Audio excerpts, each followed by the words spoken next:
In January 1974, TV5 News Scene began its hour-long newscast at 6 o'clock. News Scene offers Atlantans an alternative, and we feel superior one-hour news service. One station promoted its half-hour show with the catchphrase, "All the news in half the time." Well, as far as slogans go, it was a pretty fair slogan, but as far as news is concerned, it would be wishful thinking to even say you could do all of the news in twice the time. But News Scene's audience saw more news, more quickly, more comprehensively than any other Atlanta television station. An excellent case in point is the Reg Murphy kidnapping story, News Scene's entry in the Spot News category. News Scene broke the story exclusively early on the morning of February 21st. Reporter Paul Shields, a friend of the Murphy family, went to the Murphy home. Once Murphy's absence was confirmed, Shields came back to the studio to break the story. And before noon, a News Scene live remote crew was set up at the Murphy house, providing continuous coverage until the night that Murphy came back home. But doubtless there's a cold chill of apprehension on his wife, Virginia.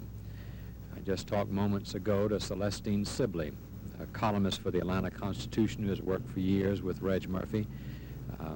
She said that Mrs. Murphy is resting right now. She's lying down, but she's had no sleep since 7:30 last night when a man came to this front door, a stranger, white man apparently, and Reg Murphy walked off with him. TV5 News Scene was one of the first places the kidnapper called to say he had Murphy. On the chance he might use us as a conduit again, Jim delivered this message. This is a message for the kidnappers of Reg Murphy. You contacted us here at TV5 News Scene last night. Now we're asking you to contact us again. If your actions are part of a political or ideological campaign, let us know what your complaints are. TV5 News Scene offers to clearly and honestly convey your message. If you have demands, let us know what they are. News Scene will cooperate in any way possible. Again, we implore you to contact us here at TV5 News Scene, as you did last night. You know the number. Let us help you establish a line of communication. News Scene cooperated with the FBI, who was monitoring our calls in case the Colonel made another one. Throughout that Wednesday, News Scene interrupted its regular programming for updates. TV5 had the only remote unit here all day, but there are other remote units moving in now. And as one of the observers from inside mentioned early this morning, we might be getting set for a long vigil as we await word from the kidnappers. And the waiting got longer. The kidnapper didn't call back. Thursday passed, and while the FBI continued its work, News Scene checked into the American Revolutionary Army and the colonel who had claimed to belong to that group. And News Scene was the first to say no such group existed. On Friday, more than 36 hours after Murphy's disappearance, the messages started coming. Murphy's voice was heard, coming from a cassette tape, saying that he was all right and that arrangements could be made to free him. News Scene had reporters at the Atlanta newspaper offices, which had become the central point in the negotiations. The temporary press room here at the Atlanta Constitution, as you see, is filled with anxious newsmen, photographers, and reporters, but still no final resolution to the case of the kidnapped Reg Murphy. When it comes, TV5 News Scene will bring it to you. In the meantime, we watch and wait. Paul Shields, TV5 News Scene at the Atlanta Constitution City Room. Finally, as the afternoon wore on, the word came from managing editor Bill Fields. The money has been picked up. We have been promised that Reg Murphy will be released. And not long after that, Bill Fields stepped before our live camera to give the news everybody had been hoping for. Ladies and gentlemen, Reg Murphy is safe. As I told you a little bit ago, the money was delivered to the appointed place. It was picked up. We were notified that it had been picked up, and we were told that Reg Murphy would be released in the city of Atlanta by 9 o'clock tonight. The people who had him in tow kept their word. They kept their word all the way through, really, and we are grateful that they did. It would still be several hours before Murphy got back home, but when he did, TV5 was on the scene live to show his homecoming. It looks now that Reg Murphy, the editor of the Atlanta Constitution, after 50-some harrowing hours, there he is, Reg Murphy. God bless him. Listen to the applause. Applause from his colleagues, looking a little harried. His tie is off, a bit of a beard, and the hair mussed. Reg, God bless you. Welcome home. Reg Murphy. Okay, fine. Reg's going in to talk to the family, to be reunited with to be reunited with his wife and children. And obviously there's chaos and confusion around here right at the moment as the photographers and reporters all crowd in to get some first words and first reactions and impressions of the man who's been kidnapped for some 50 hours. Come on, right. There comes Reg Murphy and his lovely wife, Virginia. Reg, welcome home again.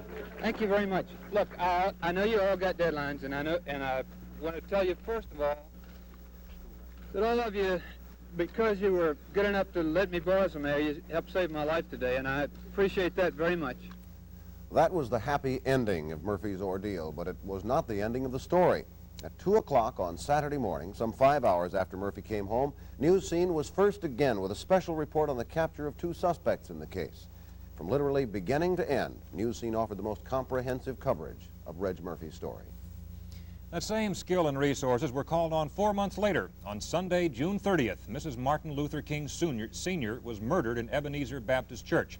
Once again, News Scene provided the most coherent and comprehensive coverage, including exclusive film and interviews with witnesses. News Scene's coverage was so thorough and our crews on the scene so quickly that CBS selected to use a lot of our film on the evening news instead of film the network cameramen had shot. No story showed better News Scene's ability to mobilize its teams on split-second notice, send them where they needed to be, and get them back fast with the full story for News Scene's viewers. And all through the year, News Scene was first with the important stories. 4 days before Mayor Jackson planned to announce his choice for Atlanta's new super chief, News Scene named A. Reginald Eves as that man. Well, that was on Thursday. On Monday, Jackson confirmed that with his public announcement. And then on December 20th, I presented a special report that I'd researched involving higher taxes on small cars. I spent 3 days getting all of that ready and 6.5 minutes on the air detailing the causes and effects of those new evaluations. It was 10 days later that other stations and wire services moved that same story. In November, shortly after Georgia Power first asked for its record rate increase, I presented a 6-minute special report on power rates all over the country, comparing Georgia Power's rates with other major cities. Predictably, the power company thought the piece was unfavorable to them, while some viewers told me I was obviously a shill for Georgia Power.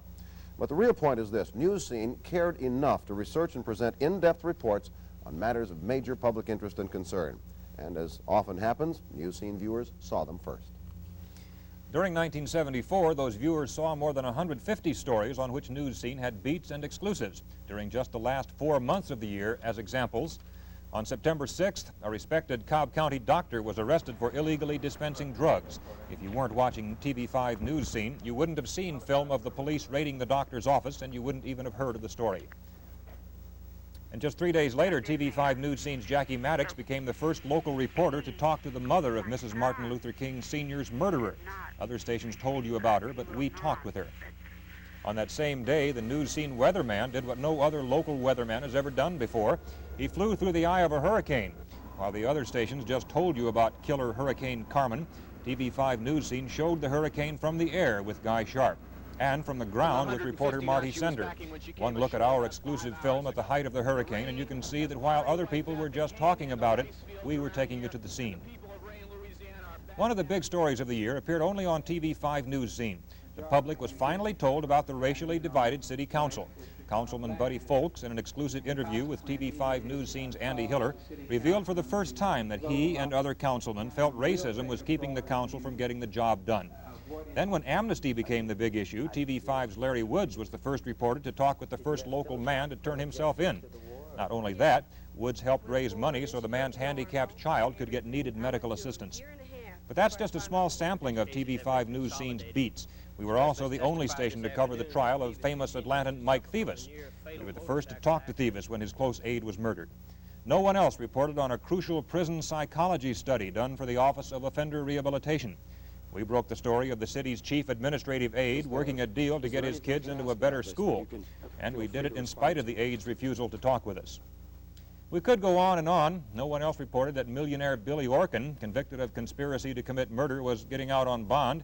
Many drug raids and lottery busts were missed by everyone but us, and no one else got the news out of the city council before it was made public except us. And those examples are less than half the beats and exclusive News Scene had between September and the end of December. Like almost everybody else in the world, News Scene was there when Henry Aaron blasted number 715. But not like anybody else, News Scene was there with a wealth of sports stories and features that no other TV station could or bothered to get. Well, it was a busy year, Jim, and more things happened than one can almost think back and reflect upon. I think one of the closest stories to me personally involved the Atlanta Hawks. They had fallen out of love with their multi-million-dollar baby. He was a pistol of a kid, king of the sloppy sock set and moppy tops too, Pete Maravich. The Hawks denied time and again that divorce was imminent, but on the morning Hawks general manager Pat Williams swore to me nothing was up. News Scene was just minutes away from a stand-up shot in a parking lot face-to-face with the smoking pistol. He was there telling us the Hawks were bold-faced liars, lying through their teeth. A News Scene exclusive. The wires, papers, magazines, radio, and even the local television competition had to come to us to even quote the facts. Well, the pistol is in New Orleans now, but he's with a team called the Jazz, a team that's hearing nor making any music. And after one too many Atlanta Braves losses, Brave VP Eddie Robinson called a news conference immediately following that game, caught every TV station with his pants down, except TV5 News Scene. Caught manager Eddie Matthews with his guard down. He was canned, and we were once again exclusive. On October 21st, Falcon coach Norm Van Brocklin, unwilling to admit it, but the pressure of losing was beginning to take its toll. The other Atlanta television stations had already lost interest, but TV5 News Scene stayed right with the Dutchman all the way up to and including the agonizing end. TV5 knew the end was near when on the morning of November 4th, Van Brocklin opened a routine Monday morning news conference by poking a racial slur at News Scene cameraman Phil G. And after refusing a Van Brocklin offer or challenge to stack chairs, meaning let's fight, I got him to talk about the fan uproar. That night from the live studio, a gut feeling led me to predict that the Dutch had already been fired and that it just wasn't yet official. No other television station felt that gut feeling, one that was proven 100% correct just 23.5 hours later. Van Brocklin got the gate. Quarterback Bob Lee much preferred interviews done by TV5 News Scene. He said he felt we were fair. Even though we honestly believed that the pressures of guiding a club riddled by dissension were far too great, we predicted Lee, who had led a Legion the year before, would fold and fly no higher than the team bench. We were exclusive with new Falcon head coach Marion Campbell. On the game day, he made up his mind and announced right over the TV5 airways that he was switching to rookie quarterback Kim McQuilkin. We were also exclusive with young McQuilkin's first and undoubtedly unforgettable impression. But the expression on Ray Brown's face the morning of December 17th is one I will never forget. He had just been named Falcon MVP, most valuable player, and no one except TV5 News Scene seemed to care. We were the only television station there. And Cowboy coach Tom Landry was, of course, in town for a football game, but he also came one other time to talk about Christianity in professional sports. That, too, another News Scene exclusive. The Atlanta Braves didn't think it was a very Christian thing that Eric George Parker tried pulling, nor did the Atlanta hotel that Parker was flim-flamming on the Braves' expense account, posing as the lead man for the newly acquired slugger Dick Allen. TV5 News Scene exposed the hoax to the Braves and the hotel and to the world. And we were still the only TV station there when Eric George Parker was handcuffed and hauled off to jail. Hank Aaron, he got off free after stealing the hearts of every American. And like the other TV stations, sure, News Scene was there. But unlike the other stations, our cameras focused in on number 44 just 2 days earlier in Cincinnati when the Hammer tied the immortal Babe Ruth's record. What a year to remember. And this gal was wondering if she'd remembered everything when TV5 News Scene popped in on her. Aaron's secretary, Ms. Carla Copland, packing day. The day old Henry's last belongings were packed on a pickup truck bound for an airline freight depot where all that belonged to Hank made its last journey from Atlanta. So far, baseball's most historic landmark, but no one else even seemed to know that it was the last day. Veteran Hollywood and TV actor Jim Stacy survived what nearly everyone figured was his last day. He lost an arm and a leg and a very special friend in a motorcycle crash in California. A world champion skier, Liz Allen Shetter, taught the old boy to water ski. Jim's now teaching other paraplegics that they can be just as strong, if not stronger, than before. Another TV5 News Scene exclusive. As was our interview with Wayne Grimditch right after he had used both of his powerful legs and arms to set a new world record for the water ski jump at Callaway Gardens in Pine Mountain, Georgia. But in Stone Mountain, same state, Art Must moved along at a little slower pace, as well he should at age 62. But his pace in sculling, something pretty new to Atlanta, was still plenty impressive. So was TV5 News Scene's exclusive reports that followed next evenings on Mr. Must. And a real must, I mean, you got to be there to believe it, and News Scene was, the National Dump Truck Drags. It happened at Atlanta's Speedway drag strip, and of course TV5 was there alone, and oh, what a trip. You know, I get so nervous every time I get near one of those, I can't even pronounce it. Speedway. You have fun, though. 15 tons. Thanks, Tom. Election Scene 74, our entry in the continuing news category, offered superior coverage of all 3 election days in 1974. Extensive back